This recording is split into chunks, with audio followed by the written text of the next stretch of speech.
The people that are participating in Bibles will be able to hear Q&A. All right? Go ahead. Our Father which art in heaven. Our Father which art in heaven. Hallowed be thy name. Hallowed be thy name. Thy kingdom come. Thy kingdom come. Thy will be done. Thy will be done. In earth. As it is in heaven. As it is in heaven. Give us this day our daily bread. Give us this day our daily bread. And forgive us our debts. And forgive us our debts. As we forgive our debtors. As we forgive our debtors. And lead us not into temptation. And lead us not into temptation. But deliver us from evil. For thine is the kingdom. For thine is the kingdom. And the power. And the glory. Forever. Amen. In Jesus' name, amen. All right. Okay, so I do have questions that I have in my notebook and that type of stuff that we can address. But are there any questions in-house before we get into, I see hands. What you got, sis? I'm going to come back here to you, because I don't know what the other mic is.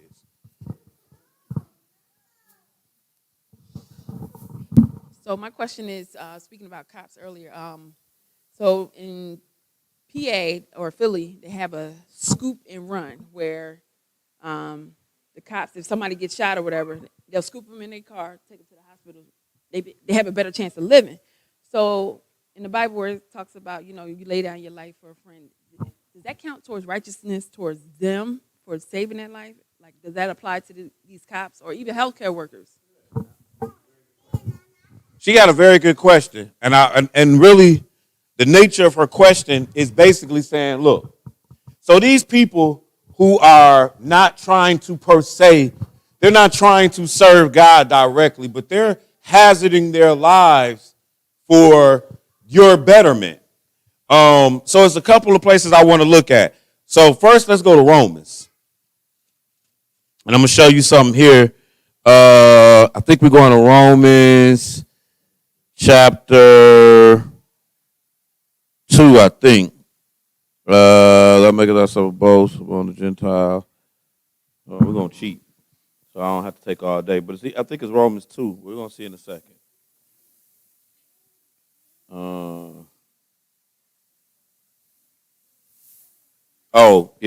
Shall say which by nature fulfill the law. Okay, yeah, so we're going to Romans 2, and therefore, it should be uncircumcision, which is by nature, fulfill the law.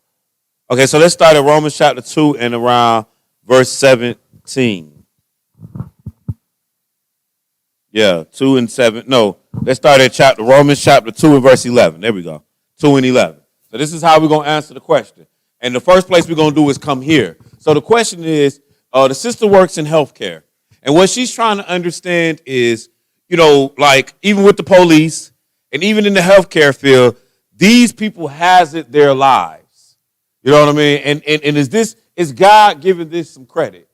And the reality is God said he's bringing every work into judgment, whether it be good or whether it be evil. So yes, you by choosing to even be in that profession of helping others is a level and a form of charity. Now, you can have charity and still jag it up because you get to work and you are a-hole every day. You know what I'm saying? Like,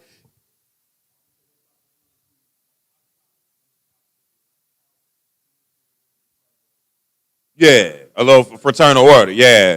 Yeah, well, we got you. Yeah. We going to get there. We're going to get there. Because her question is from another end of the perspective. But the police is interesting. It is a fraternal order. You know what I'm saying? And it's a gang inside of America. The gang is supposed to protect and serve. That is what their job is supposed to be. There are little kids who see the police and want to do good for mankind. So it's not as if every officer thought process really is evil. And I have run up on some good cops. I really have. You ain't got no license? Oh, I tell you what, bruh. Go home. Do not get into a wreck. You know what I mean? Like, just things so I done had the police show mercy. So I'm not going to act like every one of them is a punk. But like I said, I'm giving you a whole name for a reason, Lieutenant C.L. Walker. You know what I mean? Because he beat the crap out of me. Like, and you was dead wrong. I didn't do nothing. I was going to work. You know what I mean? So from one end to the other, them people. You know what I'm saying? When I say them people is just people. And so when people do wickedness, they do wickedness. You know what I mean? But the job in itself, like we're going to read in a little bit, was not intended to be a wicked job. Okay, it was intended to do good for people. Now, with that being said, this sister back here, she works in an arena. She works at a hospital, ER, if I'm not mistaken, right? Yeah. So when she gets to see, and she work at one of the hospitals where that's where they coming. So she get to see the police while they doing some good works. So her question is, when the officers out here that's doing their good deeds and these doctors and all that, does God look at that in a way of some type of righteousness? And so when we go to Romans chapter 2, we're going to pick it up at 11. When you get there, take off, bro. There is no respect of persons with God. Yeah. For as many as have sinned without law shall also perish without law. Uh-huh. And as many as have sinned in the law shall be judged by the law. So what it's saying right there is, look, if you sin, then you're going to have to suffer the consequence. If you perish without the law, you're going to suffer the consequence. Period, point blank. Go ahead. For not the hearers of the law are just before God, but the doers of the law shall be justified. Keep reading. For when the Gentiles which had not the law, do by nature the things contained in the law. Here you go, sis. When the doctors, when the police, you see what I'm saying, do the things that are pertained in the law, when they're doing righteous, go ahead. These, having not the law, are a law unto themselves. Go ahead. Which do the work of the law written in their hearts. Which is where we trying to put the law, in our heart. So it's showing that with some people, it's already in their mind. You see what I'm saying? To be a righteous person, to do the right thing. Whereas with others, might not be. Go ahead. Having not the law, are unto themselves, are a law unto themselves. Uh-huh. Do the work of the law written in their hearts, their conscience also bearing witness, and their thoughts the mean, while accusing or else excusing one another. That's good. So that's why even when you go to work, sis, so God's saying that he's not a respect to person. So now when you go to work and you there for the betterment of these people, you almost there as a service to God. Like, yo, I want to do good for people. Like, and God, you expecting God to look at you a certain type of way for this. It's not just a job. It's just like even with my wife. You know, my wife in that helping people field. You know what I'm saying? Like, it's not just a job. It's real life. It's I'm helping you in real life. Like I was telling her, we got a school teacher down in Atlanta. I'm like, bruh, you don't understand. Like, you are still a man of God as a teacher in this place. You know, just like as a nurse, you still a woman of God. You're like, you don't come with the hospital values. You dig what I'm saying? You come with the God rules and values are. You know, when you holding conversations with people that might be about to die or whatever the case is, you ain't playing no games with it. You still represent God. So then when the doctor come in, they still, as long as they being, or the police, as long as they being righteous, you know what I mean? Then they still are, and we're going to see that, they are servants or ministers for God. And we're going to see this more than just one time. So let's go to Romans now. We are in Romans. Let's go to chapter 13. We're going to look at it here first. Then we will go to Romans 13. My brain just drew a blank. That means because you're getting old, I hope. I don't want the Ezra. Dang it was a good one, too, in the Old Testament that had nothing to do with this like that. Okay, so let's read this and maybe to come back to me. You got to use the rest of them? No, it's all good. Okay, I'm about to say. Romans 13. Yep. 13 started at 1. Let every soul be subject unto the higher powers, for there is no power but of God, but the powers that be are ordained of God. So look, when he said that there are no powers but of God, what that is really saying is that God has established all rule and authority. So that means God has established the United States of America.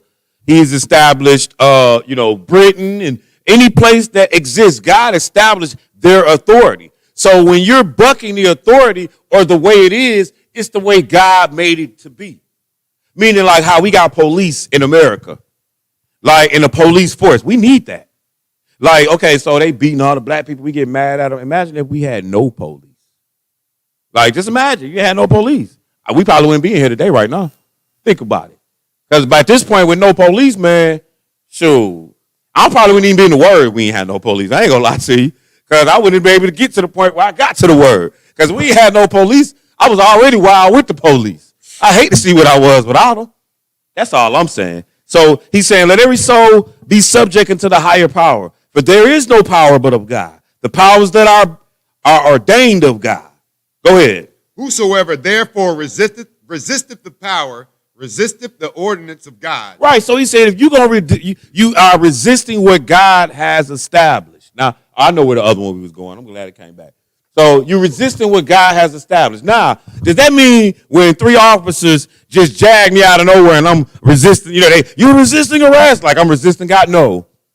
That's them taking matters into their own home. They have now become unrighteous. But that's not really what you're asking. You are asking about when they're doing something righteous. I'm just coming on the other end of it. Like, no, that's unrighteous. You ain't disrespecting God just because you disrespected the law. If the law is being disrespectful, or if they're being out of pocket, if that individual is not upholding the law. The law doesn't even give room for you to treat me any type of way. Like, technically, according to the law, these officers get in trouble for doing these things. Technically. So they're not upholding the law anymore at that point. You see, like when he started kicking my butt, he wasn't upholding the law.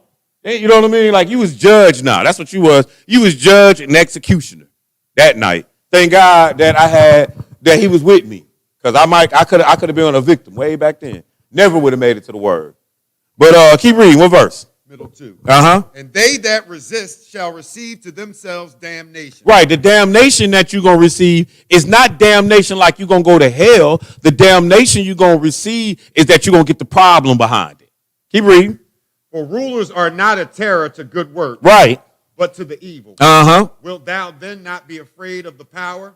Do that which is good, and thou shalt have praise of the same. Go ahead. For he is the minister of God. So look what it's saying. Good. It's calling the police a minister of God. Now, he ain't no minister of God like me and Dave, man. Come on, don't play with me. He ain't out here serving God like that. But just understand the word minister means servant. That means this dude works for God. Just like the angels do. Work for God. Even the deaf angel work for God. He a minister of God. Even though he a minister in pain and agony. He read what verse? Middle 4. But if thou do that which is evil, be afraid, for he beareth not the sword in vain, for he is the minister of God, a revenger to execute wrath upon him that doeth evil. All right, that's good. So now we're going to go to, I think, Jeremiah 25. I think. Well, I'm going to tell you in a minute. Because we don't cheat. Nebuchadnezzar. I think it's 25, but I'm about to tell you. Yeah, 27? Let me see. Let's get there. Jeremiah 27, I think. I got to turn there and see it. Because I want to show y'all that God, like this ain't new with Paul on. This ain't new. God called another man a servant of God where you might think because he ain't keeping the commandments like us that he ain't no servant. Let's see. That's Ezekiel. No wonder. Jeremiah, I think it's 27. And let's see, verse 6. And now have I given all these lands into the hand of Nebuchadnezzar the king. Yeah. There we go. Jeremiah 27 and 6. Now peep this out. Now this is the guy who took Israel captive. According to the history books, the captivity was so bold it didn't matter. Young men, old men. I mean, it was bad. According to the history books.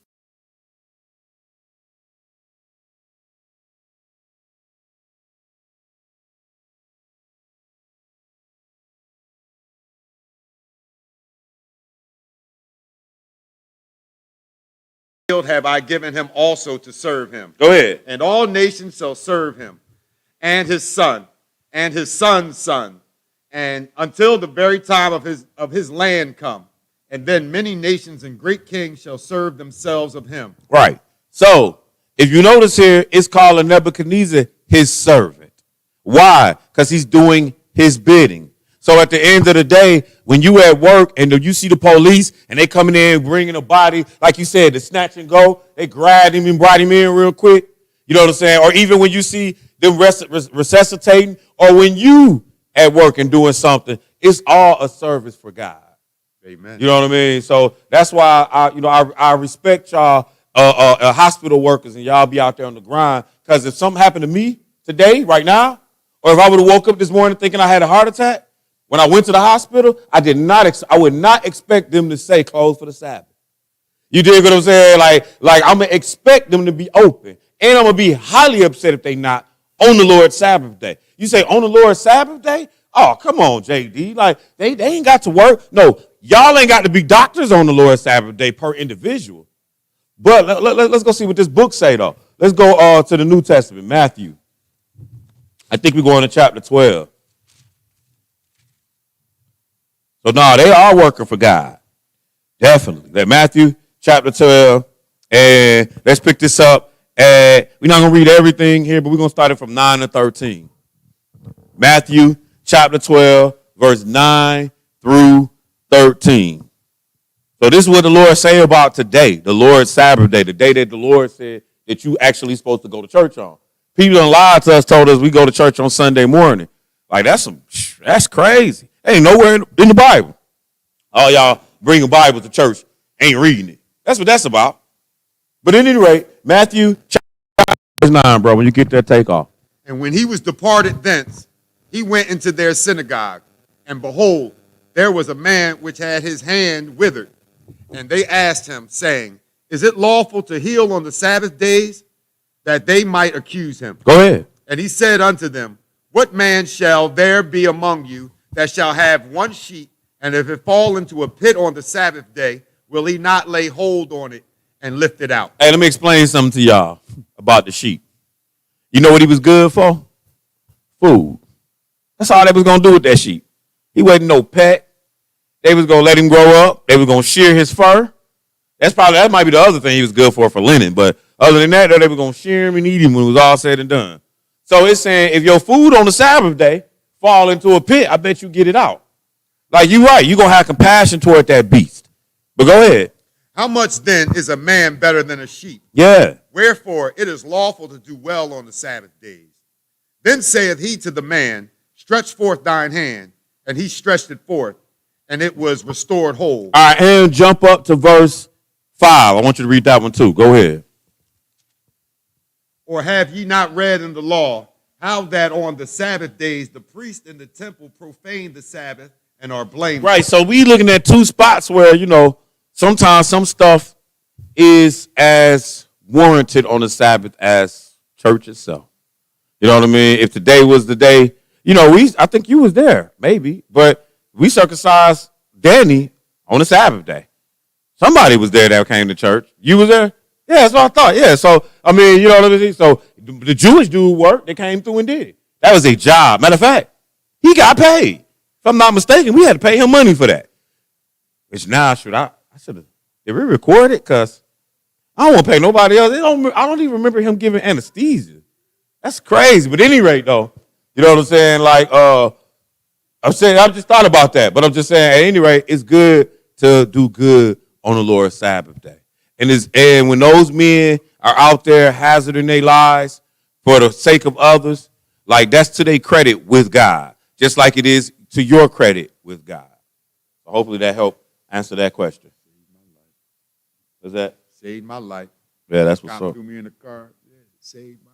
Right, there you go. You know what I mean? Like that's why I'm like, I don't get it twisted. I am not in support of white officers beating up black people or black officers. I am not in support of that at all. That is just bogus and wrong. And there's nothing you can do as an individual when the police get up on you like that. But in my world, where I come from, police wasn't even coming to my neighborhood, so it didn't matter. It was my own kind doing all the killing. And when I look at that Philly number, and I saw what we said, 500 last year, I think it was 500. Yeah. When I seen 500, them wasn't all 500 police killings. Matter of fact, it might have been 10 on that list. 10. Those are Negroes killing Negroes. Yep. So miss me with all that Black Lives stuff, for real.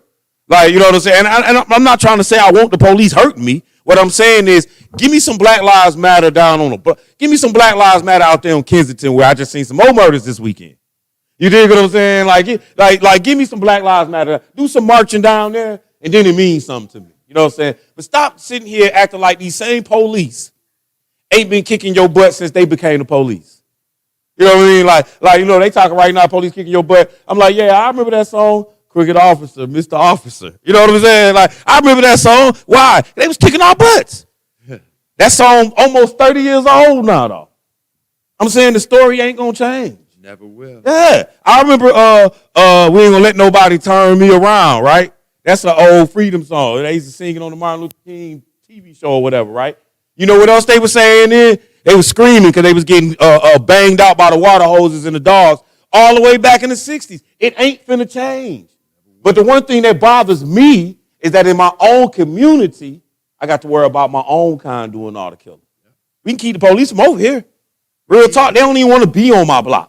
We keep the police occupied, man. So I mean, I'm just saying, you know, it's so much to that. You know what I'm saying? Because it irritates me how people feel about them. Yet I done been a victim, and I know. But I'm saying, I done been a victim of way more black on black issue. It wasn't no police officer that ran up in my car and stole my Louis Vuitton bag. I tell you that. You know what I mean? Like that I do know. The police ain't did as much as my own kind have. So at any rate, questions. Like I said, we do got and for those that are watching online, of course you can present your questions as well. But we got any questions or comments in here? Okay, well, we do have a. Go ahead. Somebody on? Oh no, yeah, no. We got one. So we have a question about marriage. So we're gonna turn to 1 Corinthians chapter 7. So the Bible, and we're clear on what the Bible says. The Bible says that, all of us in here, y'all bound together. Matter of fact, before you go there, let's go to Romans 7, and then we're going to go to 1 Corinthians. Romans chapter 7, and then we're going to go to 1 Corinthians. Romans chapter 7. And read that one verse. Verse 1 and 2. 1, 2, and 3. So this is where we're going to start at. Romans 7, verse 1, 2, and 3. And again, here's what the question is. Really, can a woman at any point, number one, leave her husband? And number two, can she remarry? Those are the two questions that we're really going to address right now. We're not going to address why. We don't care about why right now. We're just going to address those two issues. So let's see what it says here, Romans 7 and verse 1. When you get there, go ahead. Know ye not, brethren, for I speak to them that know the law, how that the law hath dominion over a man as long as he liveth. For the woman which hath a husband is bound by the law to her husband, so long as he liveth. But if the husband be dead, she is loosed from the law of her husband. Okay, keep reading. So then if, while her husband liveth, she be married to another man, she shall be called an adulteress. But if her husband be dead, she is free from that law, so that she is no adulteress, though she be married to another man. All right. So clearly, it's saying that as a woman, if you are married to a man, number one, the Bible does not give women the option, permission, or anything of that nature to leave their husbands. Women can't divorce men according to the scriptures, according to the writings of Moses. Okay? But so basically, women, you are bound to your husband till he die. So therefore, if you don't like your husband and you want a divorce, don't kill him, though. You just got to deal with it. But you stuck till death, though. Now, let's go to 1 Corinthians chapter 7.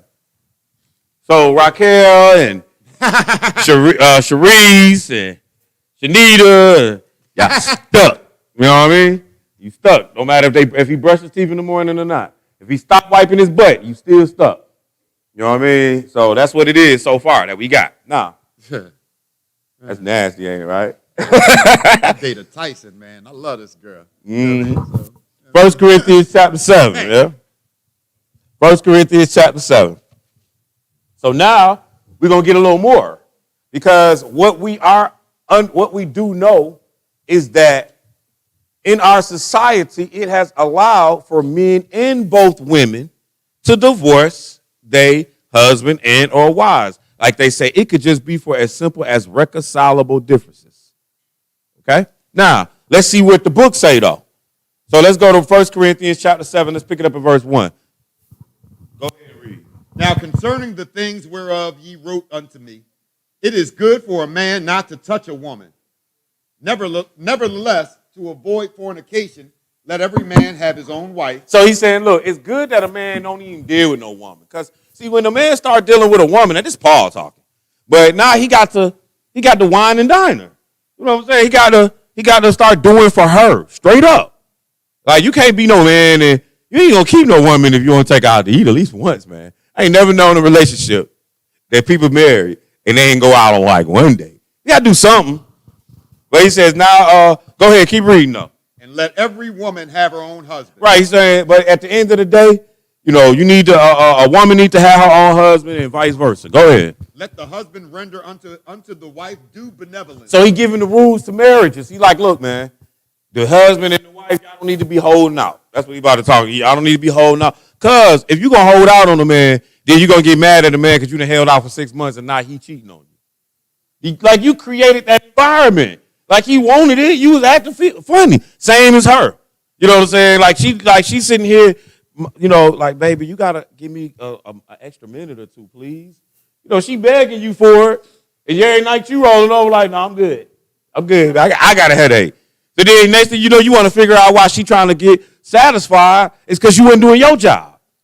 You know what I mean? So, like, look, man, it depends on both loving parties of a relationship to make this work.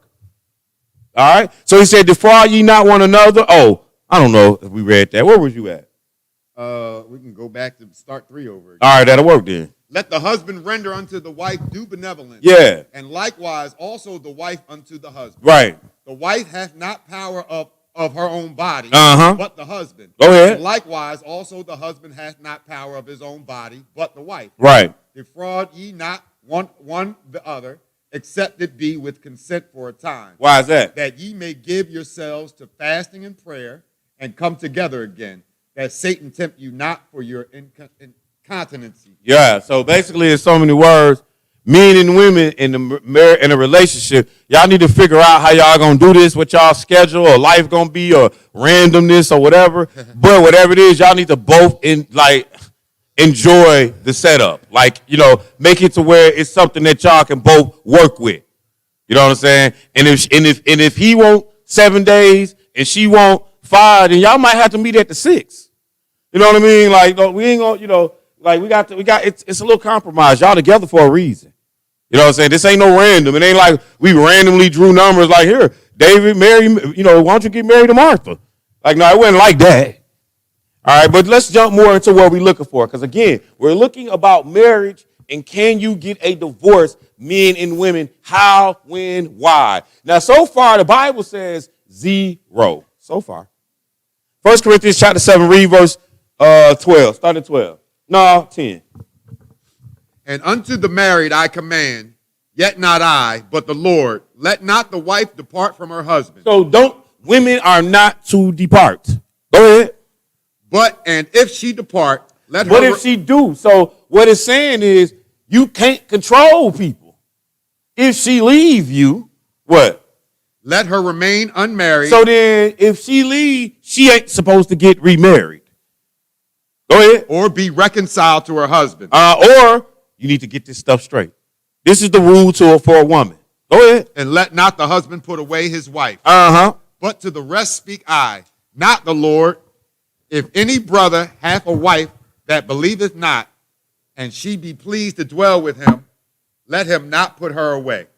And the woman which hath an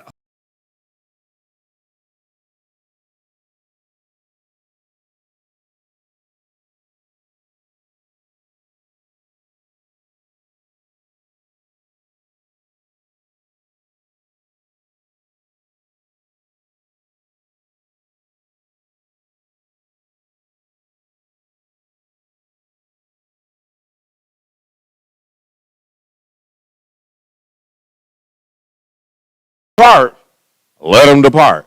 You're no longer under bondage. So, Raquel decides she don't want to serve God no more. You idiot. No, I'm just playing. If she decides she don't want to serve God no more, and she decides that, hey, she wants to leave, then I ain't under the obligation of, I gotta sit here and wait on her and all that, or vice versa. If I decide to be an idiot, I ain't finna be no idiot. I ain't going nowhere. I guess we just stuck together, baby. But if I decide to be the idiot and leave, what this is saying again, for the unbelieving, where it says, if the woman which have a husband that believeth not, and if he be pleased to dwell with her, let her not leave him, because y'all one. For the unbelieving husband is sanctified by the wife, and the unbelieving wife is sanctified by the husband. Elsewhere your children unclean, but now are they holy. But if the unbelieving depart, let him depart. A brother or sister is not under bondage in such cases. Now, don't be trying to run them off. You're supposed to love them. You know what I mean? Like, you got them in the word. You like, this dude, I'm ready for him to go. I ain't cooking nothing. Everything, all pepper. Right, you know what I'm saying? Like, then you might be right. You just ran the dude off. Talking about, then you come back up here. Hey, Tommy left me, y'all. I'm free. Like, nah, right. That's because you were putting nothing but salt in his food. I would have left you too. So, like, don't be trying to run them off, but I'm just saying, if they decide to go. Now, you might be like, but I thought a woman is bound. Why wouldn't she just be in a situation where she got to be unmarried? That would be a great question. Let's go back to the law now. Go back to the law. Let's go to where are we going? I think Deuteronomy 22, but I ain't gonna know till I turn there. But y'all can go back there. We going somewhere around there. Law of marriage, yeah, but that's not the one. So we want Deuteronomy 24. Yep, Deuteronomy 24. That's what we want. So here you go, sis. FYI. This is so if you had an unbelieving husband, and first of all, I'm going to tell you, pray about the whole situation. Make sure God is leading and directing your steps. But if you have an unbelieving husband, but he likes you, you should have liked him before y'all got married. Like, you shouldn't be married to somebody you don't like. Now, it could be by the course of time now, we don't like each other, and partially because I'm in the word now. That could be it too now. So we not, I don't know why you can't make it work. But as a woman, you might want to try your every bit to keep this man. Because that's what God didn't make you to be more than one wife. You understand what I'm saying? Like, he didn't make you for you to be with Michael and then Mark and then John and then Larry. And like, no, you supposed to be one, and that's your only one. That's how it's supposed to be. Now, I understand life. Y'all all understand life. So now you function, you teach the kids, and then you try to function the best you can within that realm. Now, Deuteronomy chapter 24, we're going to pick it up in verse 1. Because like my mother, and here's the crazy part. Before my daddy died, my daddy asked my mama to marry her again. Now, y'all don't understand. They was only married for 10 years. So they got married when I was born. So I was 10 when they split up and divorced. When I was like 40, my daddy was dead. I was like 35 or something. He tried to marry her again. You know what I mean? They been divorced. But he tried to marry her on some, because they had really a good relationship at the end of the day.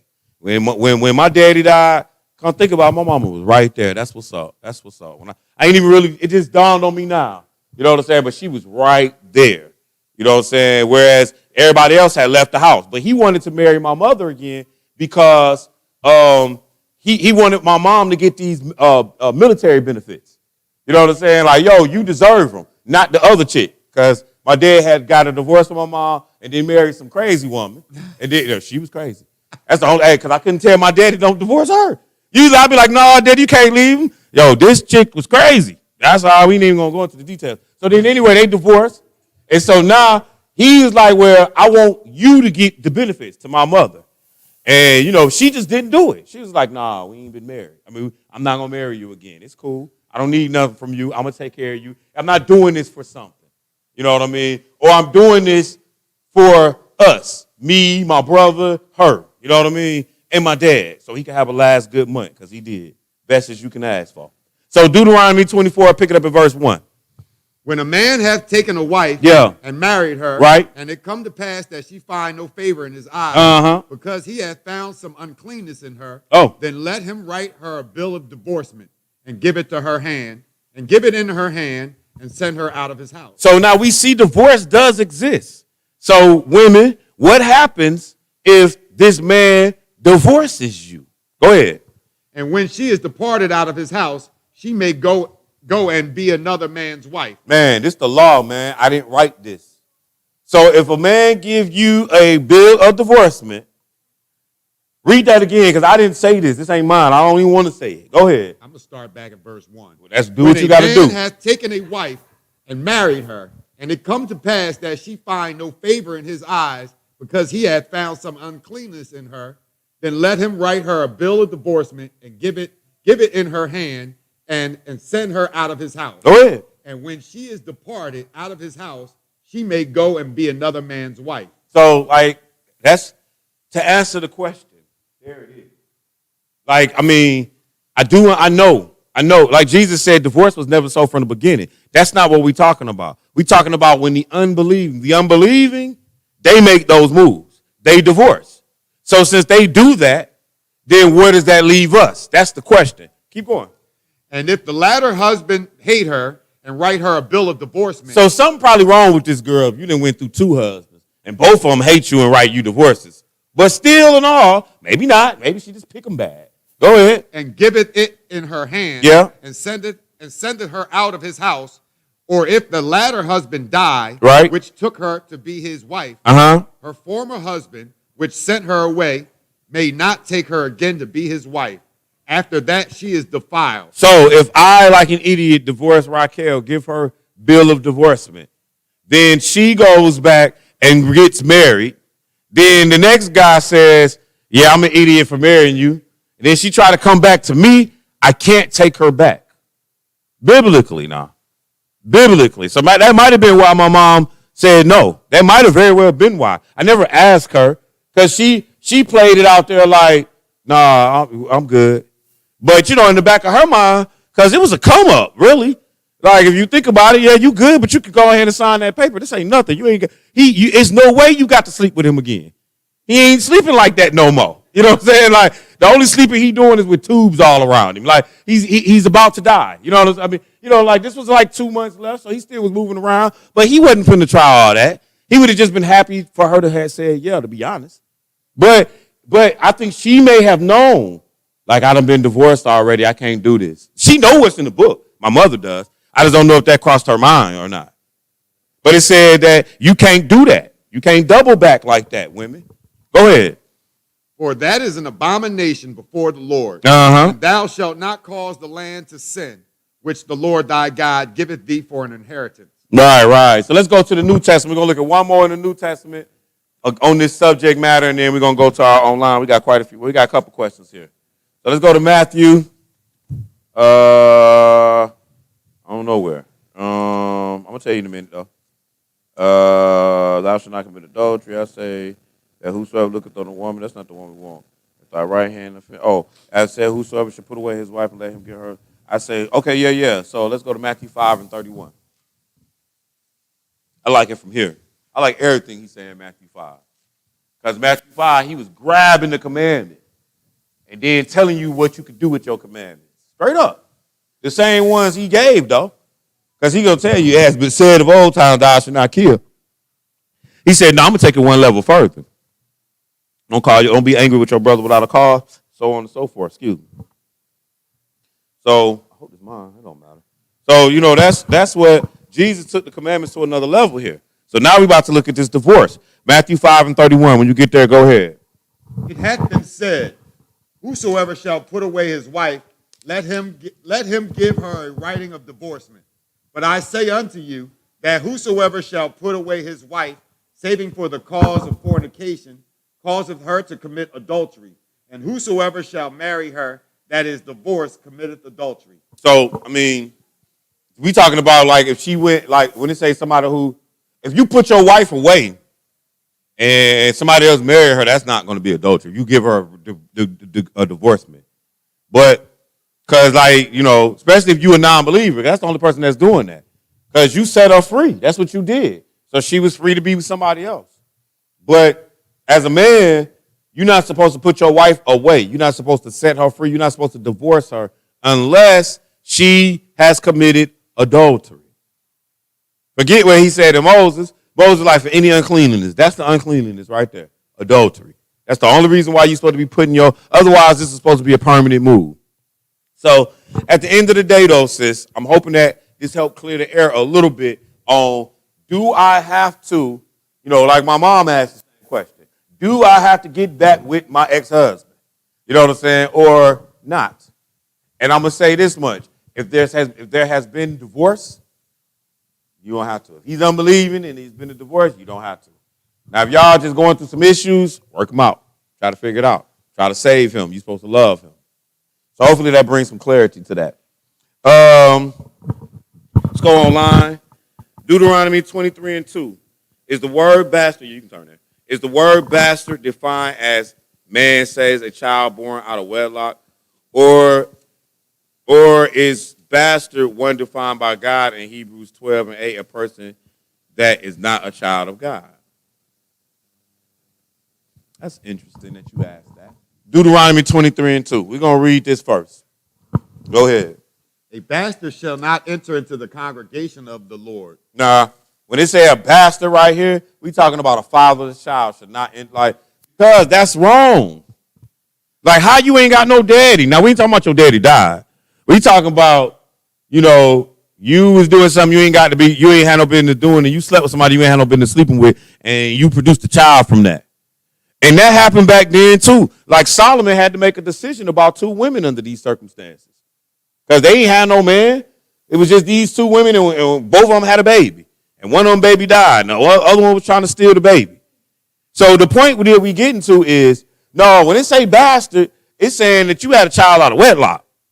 That person ain't supposed to be in the congregation of Israel. That person ain't supposed to really be here. You know what I mean? So that's what that is. Now, God, his forgiveness was God. So I don't even understand where he was going with that. Honestly.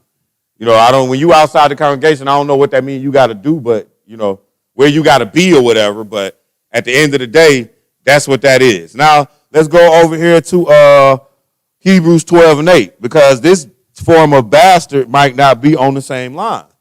I have to look and see. I know what this saying, but we're going to read it, though. What's that, Hebrews 12:8? Yes, sir. Uh-huh. So, no, that bastard that you see in Deuteronomy is you ain't got no daddy. You was born out of wedlock. That's what that is. Now, Hebrews 12:8. Right. Go ahead, read that. But if ye be without chastisement, whereof all are partakers, then are ye bastards and not sons? Right, he's saying bastards and not sons. We talking about sons of God. That means you ain't got no daddy. That's what he's saying. Like, you ain't got no daddy. So the equivalence is, yes, they are really saying the same thing. It's just for you to be a son of God, that's only spiritual. Whereas in Deuteronomy, that is physical. Okay, so hopefully that helps clear that up a little bit. Key, what's up, Key? Peace to you. Is it safe to say that both Trump and Biden are servants of God? Yes. Yeah, to an extent, absolutely. Yeah, yes. They are servants of God, just like Nebuchadnezzar was. Right. They are servants of God to the point where they run this country, and they make sure that it's supposed to be on the right path. Yeah. That's yes. To answer that, now let's go to Proverbs so we can reaffirm that. That's right. Sometimes that's what learning is about. Sometimes you hear stuff and it's like, yo, that don't even sound cool, but that's just what it is. Now, to what degree, is Biden a servant of God? To what degree? I mean, the kings of this world Satan is behind the kings of this world. He's a servant.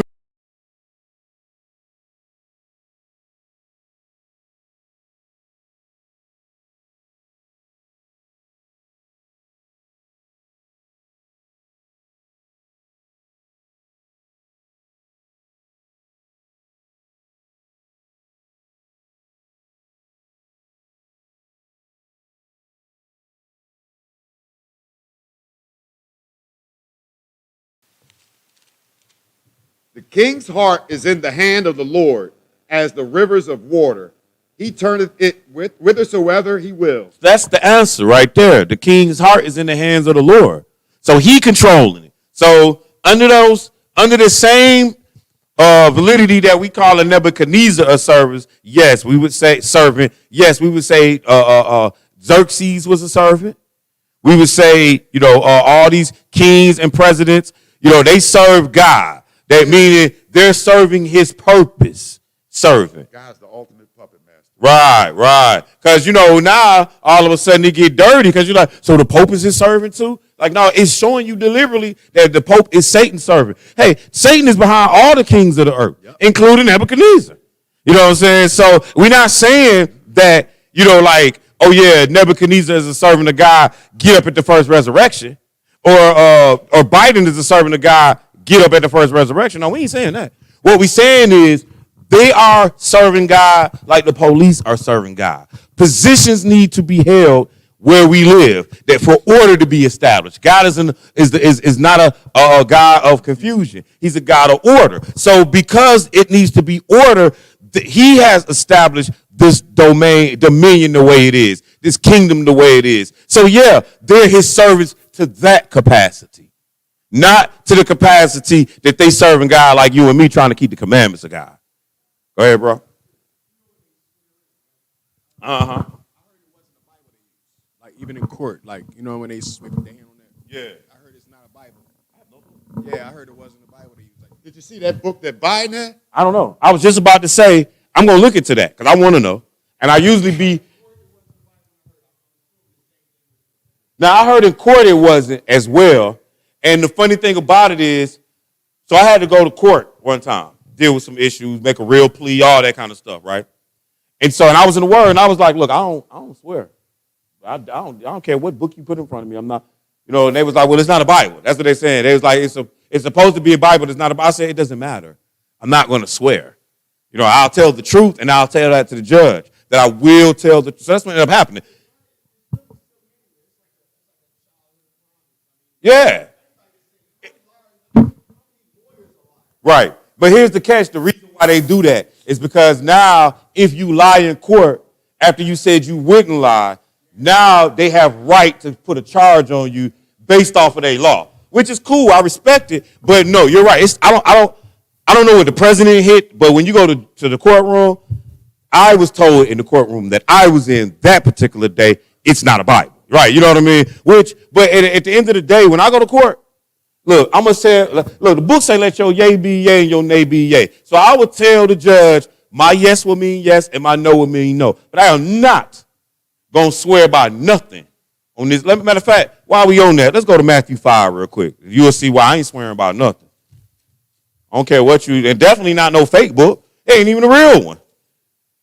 Matthew chapter 5. And plus, even if it was, it could have been an NIV or something. Like, I ain't messing with that. Matthew 5:33. He up there with the Book of Mormon up there talking about do you swear to tell the truth, the whole truth, and nothing but the truth. It ain't telling the truth. That's what I'm going to tell the judge. Like, how I know that book telling the truth? So you asking me to swear off a lie. That's stupid. But at any rate, Matthew 5:33. That's what we're going to see. Because I ain't swearing nothing. I'll tell you the truth, though.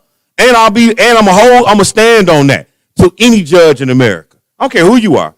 That's one thing I learned about life. Maintain your integrity. Don't you be afraid to stand up and say what you are and who you are to any man. Because he got to put his pants on one leg at a time, just like you. So Matthew chapter 5, pick it up at verse 33. When you get there, take off, my brother. Again, ye have heard that it hath been said by them of old time, thou shalt not forswear thyself, but shalt perform unto the Lord thine oath. So whatever you say you're going to do, you're supposed to do it. Don't be promising, I put that on my mama.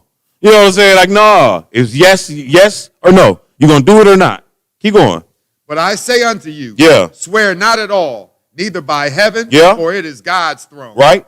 Nor by the earth, for it is his footstool. Yes, sir. Neither by Jerusalem, for it is the city of the great king. What else? Neither shalt thou swear by thy head, because thou canst not make one hair white or black. Yeah. But let your communication be yea, yea, nay, nay. For whatsoever is more than these cometh of evil. Right. So it's yes and no, y'all. That's what it is. We ain't swearing about nothing. The best I give you is real talk. You know what I mean? Like, something like that. But nah, don't put them on your baby, put them on your mom, all that dumb stuff that I be hearing people doing that really you lying and you can't do nothing to your mama or your baby anyway. You probably ain't even paid child support on your baby. Why you talking about you put this on your baby? You know what I'm saying? Just dumb stuff we say. But the book saying, like, look, man, you let your yes say yes and your no say no, period, point blank. So, but hopefully that helped clear that up. Hebrews 7:7. So now we're going to go to the next one. We got any more in-house before we go back to the online questions? Any more in-house questions? All right, we're going to try to see if we can't get these done, and then we can get out of here. Yeah, but we what time is it? Oh, no, it's okay. We got this room till 7, right? I hope so. I think so. I'm almost positive. All right, so next question. This may be a long question. I'm living with someone that I've had disagreements with, trying to resolve problems with them, et cetera, but it's pointless because they don't even want to solve issues. Anyways, I live with them and I dread it. I'd rather be homeless because I just want peace, but I'm getting mean mug, et cetera, all the time. Even trying to talk to them is pointless. What can I even do?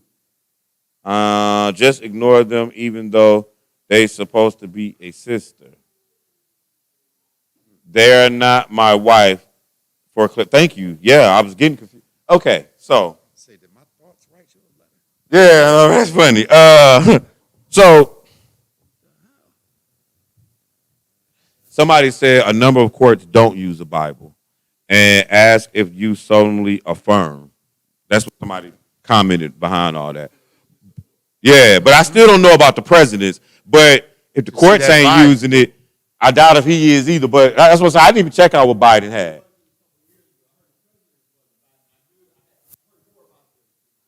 Yeah.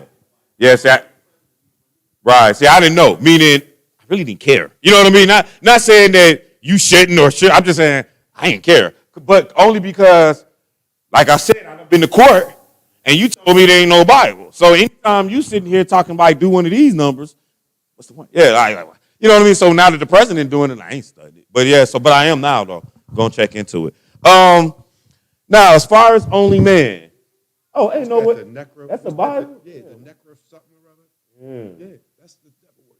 Yeah, that's a big book. That's a big book, I tell you that much. With some upside down crosses on it. Yeah. Yeah, I wouldn't doubt it. I don't know, but I ain't trying to be president. Man, hair club for me. How about that? You gone, sis? All right, get home right safe. Now. Okay, so I don't want to answer your question only, man. I am going to give you my phone number. Call me in 2 hours because I don't understand your question. And if I attempt to answer it, I don't want to answer it and be building off the wrong thing and has caused you to make the wrong moves. So I'd rather you just tell me and then I can help you, I guess, because I'm not quite comprehending it. But it sounds like you live with a woman who ain't in the word. No, I don't know if she's in the word or not, but a sister and she don't act right. And I guess you're trying to ask her you put her out or something. I don't know. I'm going to read the question one more time. I asked Elijah that all the time. He said no. Yeah. I'm going to read one more. Yo. It says, this may be a long question. I'm living with someone that I've had disagreements with, trying to resolve problems with them, et cetera, et cetera. But it's pointless because they don't even want to solve issues. Anyway, I live with them and I dread it. I'd rather be homeless because I just want peace. But I'm getting mean, et cetera, all the time, even trying to talk to them. It's pointless. What can I do? Can I? I mean, see that question? That's why I said call me. Because are you living in their house or they living in your house? You know what I'm saying? Because if you in their house, then it sounds like you need to find somewhere else to be. And if they in your house, then you got house rules. You got a law of the land in your house, so they got to keep them. So I don't know. That might answer your question. But like I said, I'm listed. My number is 404-966-6378. You can call me. Give me like 2 hours after Bible study, and I will help you a little better. All right? So we're going to go to the next one. Little Lioness. All right, cool. Lee Lionel. I don't know, but good evening. Acts chapter 2, verse 17. Can you please tell me what kind of dream will be had? Are they end times? I ask this because I have them and others tell me about them. Very unsettling ones. Okay. So we're going to go ahead. Oh, by the way, somebody said, Lynn Israel said Joe Biden was sworn in on a Bible that has been in his family since 1893. That's what they're saying. I mean, I'm not saying they don't know what they're talking about, or that ain't what's being said, or that that's not what I saw. Yeah, I know what that's that upside down. Yeah, see, I didn't even know we could switch books, because y'all don't want the Bible that's been in my family since 18 nothing, because we done wrote all type of stuff in there. You know what I mean? But whatever, though. You know what I'm saying? Like, whatever. But I'm just giving you what came back, bro. You know, like, I'm still going to find out what he did. And I want to know what they all do now, because I didn't think twice about it. Acts chapter 2, verse 17. Go ahead and read that. I know what your question is, but go ahead and read that one verse anyway. And it shall come to pass in the last days, saith God, I will pour out my spirit upon all flesh, and your sons and your daughters shall prophesy, and your young men shall see visions, and your old men shall dream dreams. Yeah. So again, Acts chapter 2:17. Can you please tell me what kind of dreams will be had? Are they end times? I ask this because I have them, and others tell me about them. Very unsettling ones. I don't know what kind of dreams they're gonna be. To be absolutely honest with you, because I'm gonna tell you this much. You know, after reading the book of Daniel and Joseph and stuff like that, I know that when I have a dream that's weird, and I've had some weird dreams, I've woken up out of my sleep and said, Lord, I need some understanding right now on this dream. So I know that the Lord do that. Like, he can give man the understanding. Now, as far as, so I don't know what type of dreams that they really are. We're going to go back and read some more, though. But I guess let's first go to, how we want to do this? Let's go to Ecclesiastes. We're going to go there first. We're going to go to Ecclesiastes, Amos, and then we're going to come back here. And then that'll be pretty much it for the day. Because it's a lot of Bible studies on, y'all, just so y'all know. So they, you know, I watch a lot on. We don't get all the people, but what happens is once I run out of questions and we got to get out of here by a certain time anyway, you know, I just pass the mic on to the next group. Atlanta in the building. So, because, you know, we used to do Bible study here. Shoot, man, we'd be here from 6 to 10 doing Bible study. You know what I'm saying? But only because of where we are that we don't do it like that now. To where, if you notice, when I'm up here, I pretty much try to wrap it up. You know what I mean? And it's because, like I said, we're not in our home right now. But it's cool though. If you got more, you can always call me, or you can catch who be on after us. Nate be on after us. Came on at 6. Yeah, I was just about to say. There you go. That's what I was just about to get at. If you really want the questions answered, you can hit Gary. But sometimes Elijah don't be on there. Then you got the West Coast, LA. You know what I mean? Like, we on. Like, by the time you go to bed, you still probably could be watching live Q&A somewhere in the United States. So, you know, I'm saying by us shutting off early don't mean nothing. That's why I try to start us a little earlier than everybody else. But my lessons be so long. Anyway, so let's go to Ecclesiastes chapter 5, I think, and pick it up at verse 1. Yeah, Ecclesiastes 5 and 1. When you get there, go ahead. Well, actually, forget 5 and 1, 5 and 3. For a dream cometh through the multitude of business, and a fool's voice is known by multitude of words. Okay, so we got to always remember that dreams don't have to be like they came from God. They could be because I was watching a football game. And so now in my dream, I'm playing football.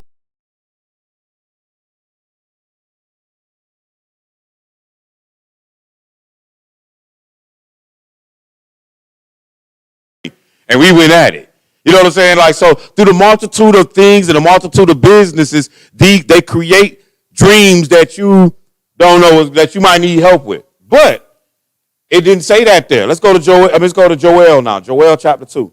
We're going to deal with that Acts by starting in Joel, because this is where Acts was pulling that from.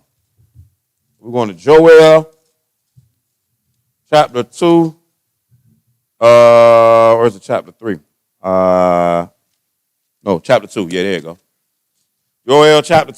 So we're going to start at verse 1. Starting at verse 1 is going to give us the time of day. Then we're going to jump to where we're at. Okay? Look, because people be trying to act like God don't talk to people in dreams no more. Look, how you know how God talk to people?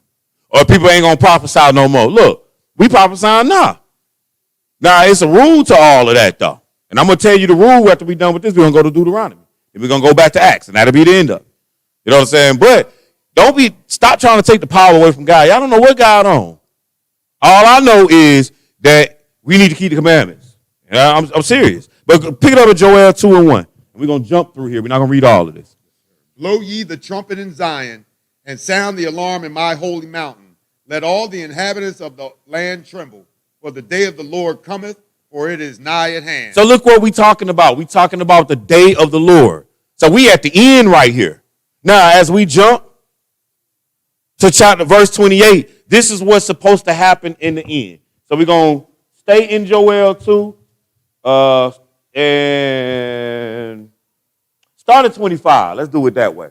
You get there, go ahead. And I will restore to you the years that the locust hath eaten, the canker worm, and the caterpillar, and the palmer worm, my great army which I sent among you. Go ahead. And ye shall eat in plenty and be satisfied, and praise the name of the Lord your God, that hath dealt wondrously with you. Mm-hmm. And my people shall never be ashamed. Go ahead. And ye shall know that I am in the midst of Israel. So look, he going to be in the midst of Israel. This the end, y'all, because he ain't in the midst of Israel now. Devil in the midst of us now. Go ahead. And that I am the Lord your God, mm-hmm. and none else. Go ahead. And my people shall never be ashamed. Keep reading. And it shall come to pass afterwards. So we in the end, which is where we are now. Go ahead. That I will pour out my spirit upon all flesh, and your sons and your daughters shall prophesy. Your old men shall dream dreams. So what was really going on is the end started when they was there with the apostles. The end started. Like after Jesus died, it was like, all right, now we at the end. See, like, you know, for example, when you talk about the end of the movie, like, when do the end start? You know what I'm saying? Like, I'm trying to think of a real popular, like in the Independence Day. You know, when did the end of Independence Day start? Did it start when they realized that they could put a virus in the plane? You know, in the space shuttle? Is that the end? Now we at the end of the movie. Or was it the speech that the president got? You know what I mean? But the point is, the end, we always look at the end as an isolated point. No, the end is a time period. Just like the beginning is the time period. The beginning of the day. You know what I'm saying? Whether it's 6 o'clock, whether it's 8 o'clock, we still at the beginning of the day. Okay, so when we talk, we at the end here in Joel chapter 2, it's saying, and at the end, it should come to pass afterward that I will pour my spirit upon all flesh. Your sons, your daughters shall prophesy. Your old men dream dreams. Young men see visions. And also upon the servants and upon the handmaids in those days when I pour out my spirit. I will show wonders in the heavens and in the earth, blood and fire, pillar and smoke. The sun shall be turned into darkness, the moon into blood before the great and terrible day of the Lord come. Okay, so this is what that's about, the coming of the Lord. Now let's go to Acts chapter 2, where we started at. Acts chapter 2. Acts chapter 2. And in Acts chapter 2, same thing. Now, we're going to start this at verse 14. And we're going to see how he picked it up. So all that's happening, brothers and sisters, is that what took place as prophecy in Joel began in the Acts chapter 2. That's what's going on. I hope my sound don't get messed up, mister. I'm running out of here. Go ahead. But Peter, standing up with the 11, lifted up his voice and said unto them, Ye men of Judea, and all ye that dwell in Jerusalem, be this known unto you, and hearken to my words. For these are not drunken, as ye suppose, seeing it is but the third hour of the day. Yeah. But this is that which was spoken by the prophet Joel. What Joel say? This is what we read. Go ahead. Yeah. This shall come to pass in the last days, saith God. I will pour out of my spirit upon all flesh, and your sons and your daughters shall prophesy, and your young men shall see visions, and your old men shall dream dreams. I ain't going to make you read it twice because we just read it. Skip down to verse 20. The sun shall be turned into darkness, and the moon into blood, before that great and notable day of the Lord come. And it shall come to You coming pass. back? I'm sorry. Hold on, David. You coming back? Okay. Well, no, I just want to give you this. Okay. Go ahead, bro. I'm sorry. And it shall come to pass that whosoever shall call on the name of the Lord shall be saved. Ye men of Israel, hear these words. So notice what he's saying. He's showing you, and it's gonna come to pass. This is all in the end that Israel gonna be saved, right? So then he say, what else? Men of Israel, Jesus of Nazareth. Go ahead. A man approved of God among you by miracles and wonders and signs, which God did by him in the midst of you, as ye yourselves also know. So, and we could get into the whole dynamic of it all. But at the end of the day, what's being done right there is Paul. That's the beginning of the end right here. At the day of Pentecost, this is when the end time started. So that's why ain't no more prophets after that. If you notice, ain't no more new prophecies coming. Even when you look at John the Revelator, which all this stuff was written around the same time, FYI. Meaning the book of Acts and Matthew, Mark, Luke, all that stuff was written around 60 and up, around 59, 58 to 63, 64 AD. Within that time period is all the New Testament. So understand that. Once that happened, it wasn't no more prophets no more. You know what I'm saying? We was at the end. That's where we were. Now the end, unfortunately, is 2,000 years. But the end of what, though? The end of mankind and this planet like we know it. So how long has that been? You understand what I'm saying? So when you start saying you at the end, I'm like, well, dang, yeah, you at the end, but the earth been here already 12 days or 12,000 years. We can already see that based off the creation. So it's not like we at the end from 2 minutes ago. We at the end from 12,000 years. Yeah, that's true. And so that's what that Acts is about. So hopefully that'll help clear it up. It's just showing you that at the time that Jesus died and resurrected, that this was the end time. Our young men, they're going to dream dreams. What type of dreams was the real question. The dreams, I don't really know. Whatever dream it is, according to Deuteronomy 13, if somebody have a dream and they telling you to turn away from the commandments, forget them in their dream, whether they come to pass or not. So that's in Deuteronomy 13. So, I don't really know what type of dreams. I don't know if they're going to be, visions from God. Like what? Like, what does he need to tell me? Oh, yeah, get up and go to work this morning in my dream? That's a nice one. I appreciate that. Or even get up, they about to come attack your house. I'll take that one too. I don't know what the Lord is telling somebody in a dream, short of what he's telling me. But as far as the prophecies, then if you see in there, it's showing you that your young men, they're going to prophesy in the last days. And that's what we're doing now. We're waking up the dry bones of Israel now. Amen. So hopefully that help you get a little better understanding. And I hope you can respect the fact that I ain't going to stand up here and lie to you and just make up a song. Because I could have made the dream state sound real good if I wanted to. But the reality is, somebody tell you what them dreams is, that means they in your head. Because you ain't in nobody's head to know unless somebody told you what their dream was. So at any rate, and the Bible doesn't give us any more explanation for your dream. Hebrews chapter 5, verse 13, when does wanting something cross the line to being covetous? And Ecclesiastes tells us we can enjoy the fruits of our labor. Right. So, yeah, well, I guess it crosses the line when you put it before God. So if you want a new car and you need to work extra 20 hours a week to get it, go right on the head. But don't break the Sabbath for it though. Right. You know what I'm saying? Like if that's what you want to, if you want to get up, if you want to get up and do 12 hours every day, make sure they 6/12s. I don't know if y'all know what that means, but I worked in construction and we had something called, 7/12s, 7/10s. That means 7 days a week, 10 hours a day. 7 days a week, 12 hours a day. So we also had 6s though. 6/10s, 6/12s. That means 6 days a week, 12 hours a day. So you better get one of them 6s and tell them that on the 7th day, I ain't coming. And just in case your calendar don't look right, the 7th day is Saturday, not Sunday. You know what I mean? But you can take all the hours you need. But Hebrews 5 and 13. Go ahead and read that one verse. For everyone that useth milk is unskillful in the word of righteousness, for he is a babe. Oh, okay. So explain it. When does wanting something, I don't know what your question is saying. I can tell you that verse, though. what that verse is saying is levels to it. That's what Elijah said last night. But really, it is. And everybody, like, if I'm gonna keep going back to the basics, and we ain't elevating past the basics, then really I ain't got no skill in the Word of God, and that's what that's saying. That's just that simple. I started that verse. Start 11.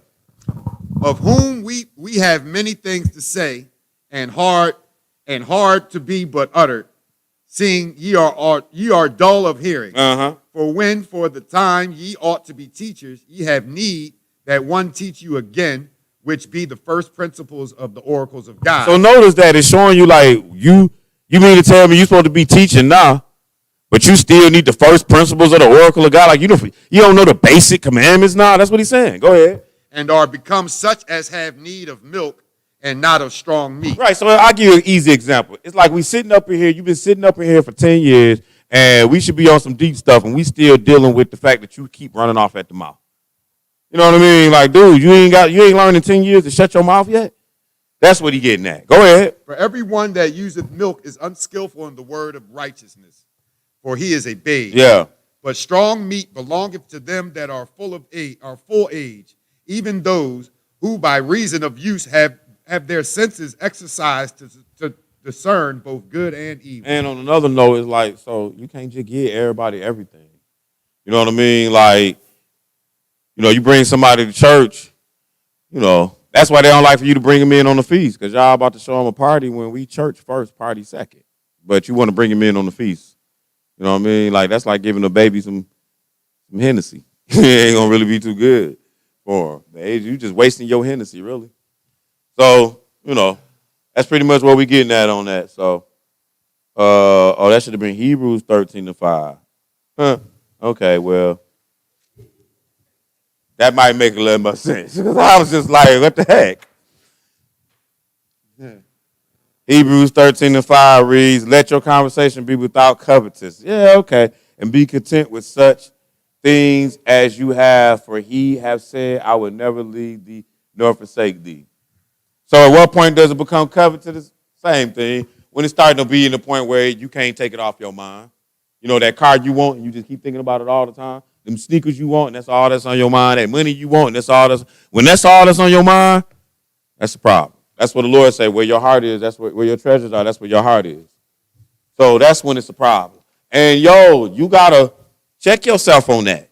Because you'll have something, you'll be making a goal for something. And next thing you know, you so stuck on this goal that's all that you consume with. And that's when it's a problem. So hopefully that helped us clear up some stuff today.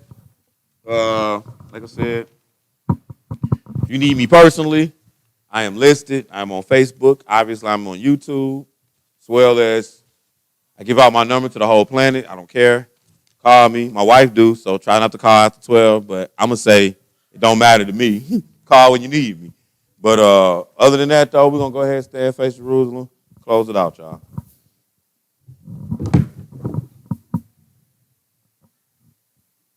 Our Father which art in heaven. Our Father which art in heaven. Hallowed be thy name. Hallowed be thy name. Thy kingdom come. Thy kingdom come. Thy will be done. Thy will be done. In earth. As it is in heaven. As it is in heaven. Give us this day our daily bread. Give us this day our daily bread. And forgive us for our debts. And forgive us our debts. As we forgive our debtors. As we forgive our debtors. And lead us not into temptation. Lead us not into temptation. But deliver us from evil. Please. Deliver us from evil. For thine is the kingdom. For thine is the kingdom. And the power. And the glory. And the glory. Forever. Praise the Lord. Praise the Lord. For he is good. For he is good. And his mercy shall endure forever. And his mercy shall endure forever. Praise the Lord God of Israel. Praise the Lord, the God of Israel. For his mercy shall endure forever. For his mercy shall endure forever.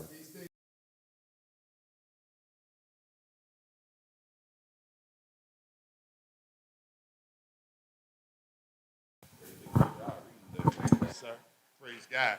I know why.